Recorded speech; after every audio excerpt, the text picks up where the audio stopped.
မင်္ဂလာပါခင်ဗျာ KKT Electronic Channel နေပြီးတော့ပြန်လည်ကြိုဆိုလိုက်ပါတယ်ဒီဗီဒီယိုမှာ PWM Solar Controller ရနဲ့ပတ်သက်ပြီးတော့သူ့ရဲ့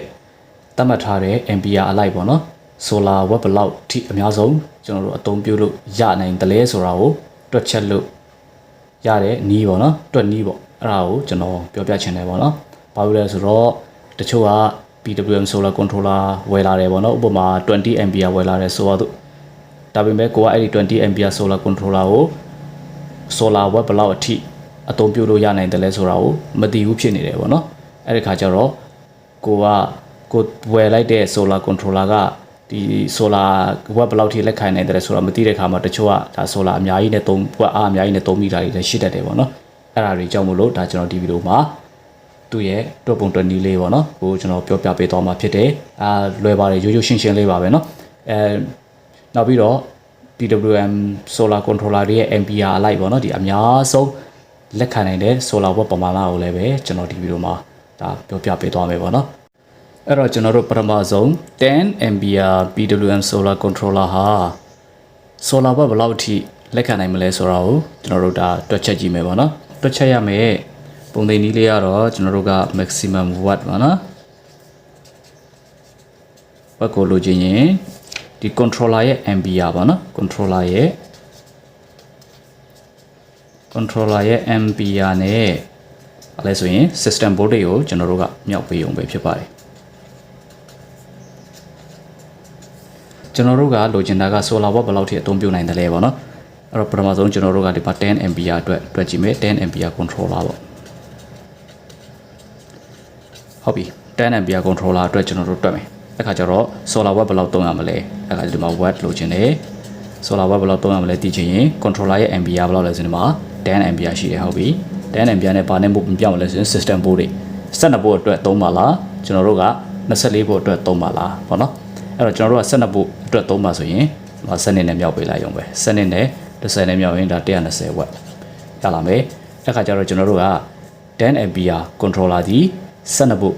system မှာဆိုရင်တော့ကျွန်တော်တို့ကအများဆုံး solar watt 120 watt ထိအသုံးပြုလို့ရတယ်ဆိုတာကိုဒီမှာလွယ်တကူတွက်ချက်လို့ရတယ်ပေါ့နော်နောက်ပြီးတော့24 volt စနစ်ဒါက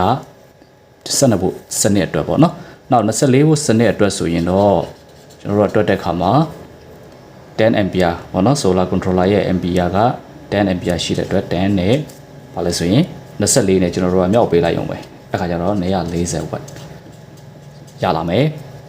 အဲ့တော့10 Ampere controller တစ်ခုဟာเนาะ PWM ပေါ့နော်ခုဒါလည်းကျွန်တော်ပြောနေတာ10 Ampere ဒီ PWM controller တစ်လုံးဒီ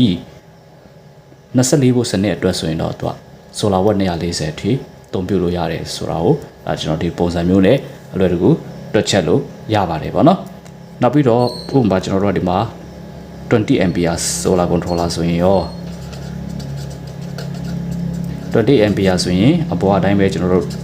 တွက်လိုက်မယ်ဟေးဆိုရင်တော့ဒီမှာ20အမြောက်စနစ်ပတ်ပေါ့နော်140 watt ရလာမယ်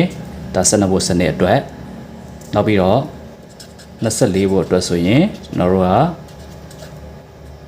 20နဲ့24နဲ့ကျွန်တော်တို့ကတွားပြီးတော့မြောက်ပေးလိုက်မယ်ပေါ့နော်480 watt ရလာမယ်ပေါ့နော်ဒါတွေကဒါကျွန်တော်တို့အသုံးပြုနိုင်တဲ့ solar watt ပမာဏပေါ့နော်တွဲသုံးပြုရမယ်တွဲဖြစ်ပြီးတော့အသုံးပြုနိုင်တဲ့ solar watt ပမာဏကိုကျွန်တော်တို့ကတွက်ချက်နေတာဖြစ်တယ်ပေါ့နော်အဲ့တော့ဒီပုံစံအတိုင်းကျွန်တော်တို့တွက်ချက်လို့ရပါတယ်တကယ်လို့ဆိုရင်ကျွန်တော်တို့စိတ်တွက်နေတော့တွက်လို့ရတယ်ဗျဥပမာဒီကျွန်တော်တို့10 ဟုတ်ပြီ10 Ampere controller က10 Ampere ရှိတယ်ဗျပြီးတော့ကျွန်တော်တို့အသုံးပြုမှာ12 volt စနစ်အတွက်အသုံးပြုပါဟုတ်ပြီအဲ့ဆိုရင်ကျွန်တော်တို့အဲ့10နဲ့စနစ်နဲ့မြောက်လိုက်မယ်အဲ့ဆို120 watt ရလာမယ်လွယ်လွယ်လေးပဲပေါ့နော်အဲ့လိုလေးတွက်ချက်ပြီးတော့အသုံးပြုလို့ရပါတယ်ပေါ့နော်ဒီညမှာတခုရှိတာက PWM controller တွေကပေါ့နော်12 volt လား24 volt လားဆိုတာကိုကျွန်တော်တို့ကိုယ်တိုင်ကတွားပြီးတော့setting ချိန်ပေးစရာမလိုပါဘူးပေါ့နော်။ဘာကြောင့်လဲဆိုရင် PWM controller တွေအားလုံးနီးပါးကကျွန်တော်တို့ဒီတွဲဖက်ပြီးတော့အသုံးပြုမယ်နော် battery နဲ့ချိတ်လိုက်တာနဲ့တော့ဒီ battery က12 volt စနစ်လား24 volt စနစ်လားဆိုတာကို PWM controller တွေကသူ့လိုသိပါတယ်နော်။ကျွန်တော်တို့ကတွားပြီးတော့ဒါ setting ဒါကျွန်တော်အသုံးပြုနေတဲ့ဟာဒါ12 volt system ပါ24 volt system ပါဆိုပြီးတော့မှ PWM တွားပြီးတော့ကျွန်တော်တင်ပို့ဆရာမလို့ဘူးပေါ့နော်သူက PWM ကတခါတည်းတန်းပြီးတော့ကြည့်တယ်နောက်ပြီးတော့ PWM controller တွေကိုကျွန်တော်တို့က solar နဲ့ချိတ်ဆက်တဲ့နေရာမှာတော့ပထမဆုံး ဒီ solar နဲ့အရင်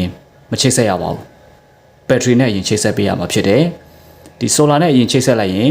ဘာကြောင့်လဲဆိုတော့တချို့သော PWM controller တွေက battery နဲ့မချိတ်ဆက်ဘဲနဲ့ solar နဲ့အရင်ချိတ်လိုက်တယ်ဟဲ့ဆိုရင် error တွေဖြစ်တတ်တယ်เนาะ error တွေဖြစ်ပြီးတော့ battery နဲ့ပြန်ချိတ်တဲ့အခါမှာလည်းဒါ controller ကကောင်းကောင်းအလုပ်မလုပ်တော့ဘူး controller ကောင်းကောင်းအလုပ်မလုပ်ဘဲနဲ့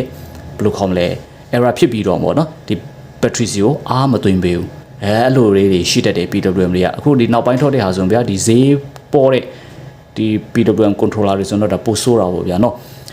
တချို့ controller တွေဆိုတော့ဒါ PWM controller တွေမှာတော့တချို့က PWM လို့သာပြောတာတကယ်တမ်းကဒီ relay type controller တွေနဲ့သူ့ရဲ့အလုံးလုံးပုံစနစ်ကဒါတော်တော်လေးစင်တူတဲ့ PWM controller တွေလည်းအများကြီးရှိတယ်ပေါ့နော်ဈေးကလည်းဒါနည်းတယ်ပေါ့ဒီ controller တွေအကြောင်းကတော့ဒါကျွန်တော်ရဲ့ဒီ shape video တွေမှာလည်းပဲကျွန်တော်ပြောပြထားတာရှိတယ်ကျွန်တော်ပို့ပြီးတော့အသေးစိတ်သိချင်တော့ကျွန်တော်ရဲ့ shape video မှာဒီ PWM နဲ့ဒီ MPPT controller တွေအကြောင်းပေါ့နော်အဲ့ဒီအကြောင်းတွေကိုကျွန်တော်ပြောပြထားတဲ့ video လေးရှိတယ်ပေါ့အဲ့မှာတစ်ချက်ဝင်ပြီးတော့ကြည့်ပေးလို့ရတယ်ပေါ့နော်နောက်ပြီးတော့မှအခုရှိရခုနကကျွန်တော်တို့ဆက်ပြီးပြောရင်battery နဲ့အရင်ချိတ်ဆက်ပေးသူ့ကိုနော်ဒီ PWM ကိုသုံးတော့မယ်ဆိုရင် battery နဲ့အရင်ချိတ်ဆက်ပေး battery နဲ့ချိတ်ဆက်ပြီးပြီဆိုမှ solar အဝင်ကိုချိတ်ဆက်ပေးမယ်ပေါ့နော်အဲ့ကြရင်သူကပုံမှန်တိုင်းအလုပ်ပေးပါလိမ့်မယ်နောက်ပြီးတော့တစ်ခုရှိတာက PWM controller တွေဟာတချို့ controller တွေကကြတော့သူကဒီ B01 B02 B03 ဆိုပြီးတော့မှ setting 3မျိုးပါလာတယ်တချို့ကအဲ့ဒီ setting 3မျိုးပါပေါ့နော်ဒီ battery အမျိုးအစား3မျိုးကိုအသွင်းပေးဖို့လုပ်ထားတဲ့ setting ဖြစ်တယ်ဥပမာဗျာဒီ B01 ဆိုရင်ဒါ acid battery B02 ဆိုရင်ဒါ lithium battery เนาะ lithium ဒီ12.6 အတွက်ပေါ့เนาะ 3S အတွက်ပေါ့နောက်ပြီးတော့ဒါ B03 ဆိုရင်တော့ဒါ lipo4 setting အဲ့ဒါလို့ battery အမျိုးအစား3မျိုးကိုအသွင်းပေးဖို့အတွက်ဒါ setting ချိန်နဲ့ဟာပေါ့เนาะတခါတည်းအဲ့ထက်မှာပါလာတယ်ပေါ့เนาะဒီ PWM controller တချို့ဟာတွေကကြတော့ဒါပေမဲ့တချို့ကတော့ဒီလိုရှိတယ် B01 B02 B03 ဆိုပြီးတော့ controller မှာတော့ setting 3ခုပါတာမှန်တယ်ဒါပေမဲ့အဲ့ဒီ3ခုစလုံးကဘာဖြစ်လဲဆိုတော့ဒီ battery အမျိုးအစားတွေပေါ့နော် battery အမျိုးခုနကကျွန်တော်ပြောသလို lithium တွေ lipo4 တွေဒီ charging လုပ်ပေးတဲ့ setting မဟုတ်ဘဲနဲ့သူကကြတော့အားလုံးကဒါ acid type တွေပဲဖြစ်နေတယ်ဥပမာ B01 ဆိုရင်ဒါ cell acid battery အတွက်နောက် B02 ဆိုရင် AGM battery အတွက်เนาะနောက် B03 ဆိုရင်ဒီဒါ float ပေါ့နော်ဒီ float acid battery တွေအတွက်အသွင်းတဲ့စနစ်ပေါ့နော်အဲ့ဒီလိုဖြစ်နေတယ်အဲ့ကြောင့်တချို့က PM တွေကိုသွင်းချင်တယ်ဒီ PWM controller ဝယ်လိုက်တယ်ဝယ်လိုက်ပြီးတော့မှဒါ setting ကကြတော့ဒါအလုံးကသူဝယ်လိုက်တဲ့ဟာကဘာဖြစ်တယ်လဲဆိုရင်ဒီ lithium battery တွေကိုအသွင်းပေးတဲ့ setting မပါဘဲနဲ့ဒီ acid battery တွေကိုပဲအသွင်းပေးတဲ့စနစ်ဖြစ်နေတယ်အဲ့လိုလေးတွေရှိတတ်တယ်ဒါကြောင့်မို့လို့ကျွန်တော်တို့ကဒါကိုက acid battery တွေမဟုတ်ဘဲနဲ့ပေါ့နော်ဒီ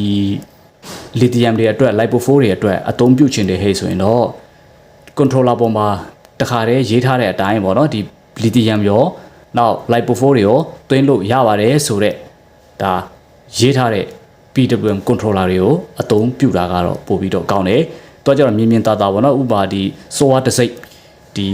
PWM controller တွေမှာဆိုတော့ဒါ B01 ဆိုရင် power setting B02 ဆိုရင် power setting ဆိုပြီးတော့သူ့ရဲ့ controller ပေါ်ပါတော့ကွက်ကွင်းကွင်းတခါတည်းရေးထားပြီးသားပေါ့နော်အဲ့ဒါမျိုး controller တွေကဒါတကယ် real ပေါ့နော်အလုပ်လုပ်တဲ့ခါမှာလည်းပဲတော်တော်လေးအဆင်ပြေတယ်အဲ့ဒီ controller တွေကကောင်းကောင်းမွန်မွန်လုပ်ပေးနိုင်တယ်အဲ့အတွက်ကြောင့်အဲ့လိုမျိုး controller တွေကတော့ပို့ပြီးတော့ကောင်းတယ်တချို့ကကျတော့ဘာမှရေးမထားဘူး solar chat controller လိုပဲရေးထားပြီးတော့မှသူ့မှာပါတဲ့ setting တွေကဘယ်လိုခြေနေရှိတယ်ဆိုတာရေးမထားဘူးဒါပေမဲ့စာအုပ်တော့ပါလာတတ်တယ်ပေါ့နော်အဲ့စာအုပ်ကိုကြည့်ပြီးတော့မှကျွန်တော်တို့ဆုံးဖြတ်ရတာလည်းရှိတယ်ပေါ့နော်သူ့ရဲ့ owner manual စာအုပ်ပေါ့ဟုတ်ပြီအဲ့လိုရှိပါတယ်ပေါ့နော် PWM တွေမှာ PWM controller တွေအားလုံးကဒါ lithium setting တွေ lipo4 setting တွေပါတာမဟုတ်ပါဘူးเนาะတချို့ကခုနကကျွန်တော်ပြောသလိုပဲဒါ B01 02 03ဆိုတဲ့ဟာပါပေမဲ့လည်းအားလုံးက acid type battery တို့သွင်းပေးတဲ့ setting မျိုးဖြစ်နေတတ်တယ်ပေါ့နော်sale ဆိုတာလဲဒါ sale လက် acid battery ကိုပြောတာပဲ AGM ဆိုတာလဲဒါပုံများပြောရရင်ဒီကောင်လဲဒါ acid battery type ပဲအားလုံးကနော်ဒါ float ဆိုတာလဲဒါ acid အရေးပေါ့နော်အကုန်လုံးကဒါ acid battery type တွေကြီးပဲ acid battery အုပ်စုမျိုးနွယ်ဝင်ပေါ့နော်မျိုးနွယ်စုဝင်တွေကြီးပဲအားလုံးကအဲ့ဒီ setting တွေပဲဖြစ်နေတတ်တယ်အဲ့ခါကျတော့ဒီ PWM controller တွေကိုကျွန်တော်တို့ဝယ်ယူတဲ့အခါမှာလဲဒါကောင်းကောင်းမွန်မွန်ကိုသုံးမဲ့ battery လိုက်เนาะကိုသုံးမဲ့ battery မျိုးစားလိုက်လေဒါကောင်းကောင်းမွန်မွန်ရွေးချယ်တတ်ဖို့လဲလိုသေးတယ်ပေါ့နော်နောက်ပြီးတော့အများဆုံးဒီစံသတ်မှတ်ချက်အရာပေါ့နော်အများဆုံးတွဲဖက်ပြီးတော့ဒီ PWM solar controller တွေမှာဒီ solar တွေသူ့ရဲ့ PWM controller ရဲ့ ampere rating အလိုက်အများဆုံးအသုံးပြုနိုင်တဲ့ solar ရဲ့ watt ပမာဏတွေကတော့ဒီမှာပေါ့နော်တ ဒါကတော့ဒါပညာရှင်တွေကသူတို့ရဲ့ရေးထားတဲ့ဒီစာတွေပါပေါ့နော်ဒီလိုပုံစံမျိုး PWM controller ကိုအများဆုံးအသုံးပြုလို့ရတဲ့ solar watt ကိုဒီလိုဖော်ပြပေးထားတယ်ဒီမှာ10 ampere controller ကျွန်တော်တို့အသုံးပြုမယ်ဟိဆိုရင်တော့12 volt အတွက်ဆိုရင်130 watt အထိအများဆုံးအသုံးပြုလို့ရတယ်24 volt အတွက်ဆိုရင်တော့260 watt အထိ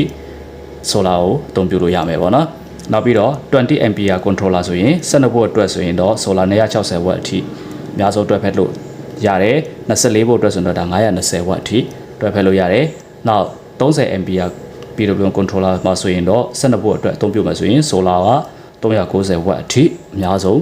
တွဲဖက်နိုင်တယ်နောက်24 volt အတွက်ဆိုတော့ဒါ980 watt အထိအများဆုံးတွဲဖက်ပြီးတော့အသုံးပြုနိုင်တယ်ဆိုပြီးတော့ဒါပညာရှင်တွေကသတ်မှတ်ပေးထားတာဖြစ်တယ်ပေါ့နော်ဟုတ်ပြီအဲ့တော့ဒီကနေ့ကျွန်တော်ပြောပြတဲ့အကြောင်းအရာကိုနားလည်ကြမယ်လို့ထင်ပါတယ်အဲ့တော့နောက်ဗီဒီယိုတွေမှာကျွန်တော်တို့ဒီထက်ကောင်းတဲ့အကြောင်းအရာတွေနဲ့ပြန်ပြီးတော့တွေ့ပါမယ်အားလုံးကိုကျေးဇူးတင်ပါတယ်